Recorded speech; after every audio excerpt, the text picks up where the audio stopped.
నమస్తే. ఆస్ట్రో మార్గం ఛానల్కు స్వాగతం. నా పేరు Vijayalakshmi, Vedic and KP astrologer. ఈ వీడియోలో 2026 సంవత్సరం జూన్ మాస గోచార అంచనాలు మకర రాశి వారికి. ఈ మకర రాశిలో 9 నక్షత్ర పాదాలు ఉంటాయి. అంటే ధనిష్ట 3-4 ఉత్తరాషాఢ నక్షత్రం 2, 3, 4 పాదాలు, శ్రవణ నక్షత్రం 4 పాదాలు, ధనిష్ట 1, 2 పాదాలు. ఈ 9 నక్షత్రాల పాదాల వారికి కూడా ఈ శుభాశుభ ఫలితాలు వర్తిస్తాయి అనేది చెప్పడం జరుగుతుంది. అయితే వివరాల్లోకి వెళ్ళే ముందు ఖగోళంలో గ్రహాల స్థితిగతులు ఒకసారి పరిశీలిద్దాము. ఈ మాసంలో జూన్ మాసంలో ప్రధానంగా 5 గ్రహాల స్థాన చలనాలు ఉంటాయి. ప్రధానంగా గురువు 2వ తారీఖున కర్కాటక రాశిలో ప్రవేశించి సంచరించడం జరుగుతుంది. మకర రాశికి 7వ స్థానం అవుతుంది. అలాగే శుక్రుడు కూడా 8వ తేదీ వరకు మిథున రాశిలో సంచరించి కర్కాటక రాశిలో 9 నుండి మాసాంతం వరకు సంచరిస్తాడు. అలాగే బుధుడు కూడా 22 నుండి కర్కాటక రాశిలో ప్రవేశించి సంచరించడం జరుగుతుంది. ఇక సూర్యుడు వృషభ రాశిలో 15 వరకు సంచరించి తదుపరి మిథున రాశిలో 15 నుంచి మాసాంతం వరకు సంచరిస్తాడు. అలాగే కుజుడు కూడా మేషరాశిలో స్వస్థానంలో 20 వరకు సంచరించి 21 నుండి వృషభ రాశిలో సంచారం చేస్తాడు మాసాంతం వరకు. అయితే ఇది 5 గ్రహాల స్థాన మార్పులు చెందుతాయి అనేది సూచనలు. ఈ విధంగా పలు మార్పులు చెందుతాయి అనేది ఫలితాల్లో చెప్పవచ్చు. అలాగే సింహరాశిలో కేతువు అష్టమంలో మకరానికి, ఇక 3లో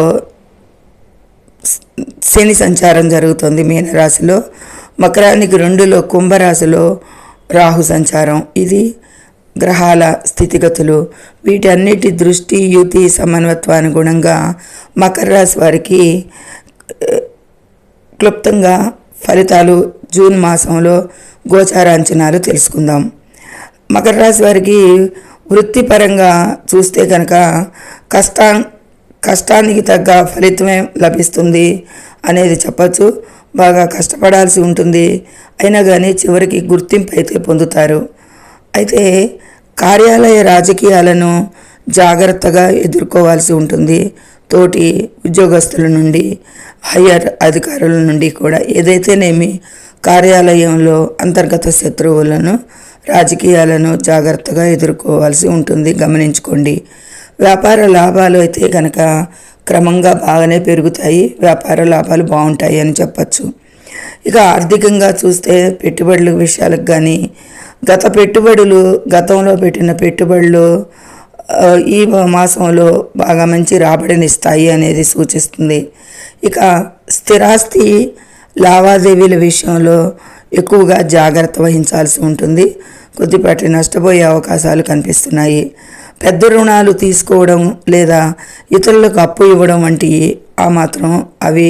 వాటి జోలికి ఈ మాసంలో వెళ్ళవద్దు. తిరిగి రావు, మీకు రుణాలు తీర్చలేరు అనేది భారం అవుతుంది. ఈ విషయాన్ని గమనింపులో పెట్టుకోవాలి.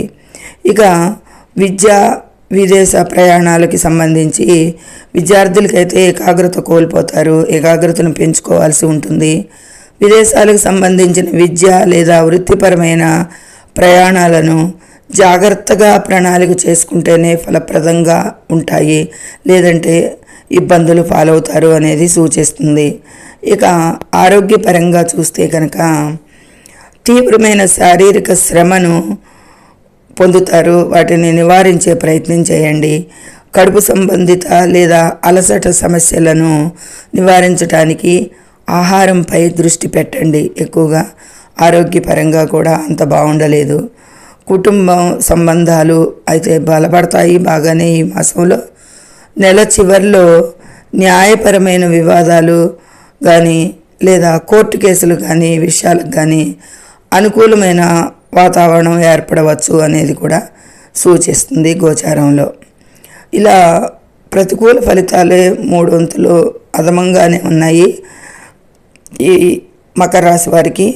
కాబట్టి వీరు చేసుకోదగ్గ పరిహారం అంటే శనిదేవునికి నువ్వుల నూనె దీపం వెలిగించి శని మంత్రాన్ని జపించండి. ప్రతికూలతలు తగ్గటానికి అనేది సూచించడం జరుగుతుంది. ఇది మకర రాశి వారికి ఎక్కువగా ప్రతికూల ఫలితాలే గోచరిస్తున్నాయి. ఈ కుటుంబ వివాదాలు, కోర్టు కేసుల విషయాలకి, ఆరోగ్య విషయాలకి, ఆహారంపై ఎక్కువగా దృష్టి పెట్టాలి. విద్యార్థుల విషయాలకైతే చాలా ఏకాగ్రత పెంచుకుంటే కానీ వారి ఫలితాలను పొందలేరు అనేది సూచిస్తుంది. ఇక పెద్ద రుణాలు తీసుకోవటం కానీ, అప్పులు ఇవ్వటం కానీ చేయకూడదు. వృత్తిలో కష్టం పడాల్సి ఉంటుంది. చివరికి గుర్తింపు లభించినా కానీ విపరీతమైన కష్టం అయితే పడాలి. కార్యాలయంలో కూడా అంతర్గత రాజకీయాలకి ఎదుర్కోవాల్సి ఉంటుంది. ఇక లాభాలు అయితే బాగుంటాయి. అంటే ఎక్కువగా ప్రతికూల ఫలితాలే కనిపిస్తున్నాయి. శనికి నువ్వుల నూనె దీపం వెలిగించి శని మంత్రాన్ని జపించండి మంచి ఫలితాల కొరకు. సర్వే జనో సుఖినో భవంతు. నచ్చితే లైక్ చేయండి, షేర్ చేయండి, కామెంట్ చేయండి. ముఖ్యంగా సబ్స్క్రైబ్ చేసుకుని మీ లైక్ ఇవ్వండి. మీ లైక్ మరో నలుగురికి ఈ వీడియోను చేరుస్తుంది.